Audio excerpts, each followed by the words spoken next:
भन्नु दिदी मनमा शान्ति भयो होला नि घर भाँडेर।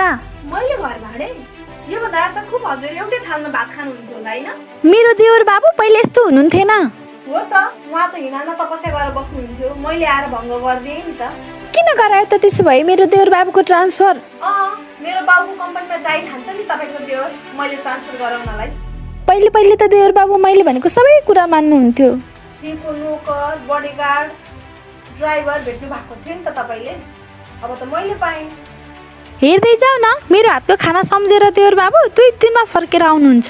एक हप्ता अगाडि जान खोज्नु भएको थियो, त्यो त मैले हजुरको इज्जत राख्नुको लागि 2-4 दिन रोकेको मात्रै हो। मम्मीले केही भन्नुहुन्न नि, त्यही भएर तिमी धेर फुर्केकी छेउ। कोसँग ठुलो कुरा गरेको? 2 चोटि खुट्टा थिचेर चेप्रे बोली बोलेर मम्मीसँग नौगेडी लिने तपाईँ नै होइन? यो भन्दा त देउर बाबुले मेरै बहिनीसँग बिहे गरेको भए हुन्थ्यो, तिमी भन्दा 1000 गुणा राम्री थिए। किन भयो नि त तपाईँको बहिनीको अहिलेसम्म बिहे? के दुईटा दिदीबहिनी नानीले जस्तो दस्ने गरेको छ?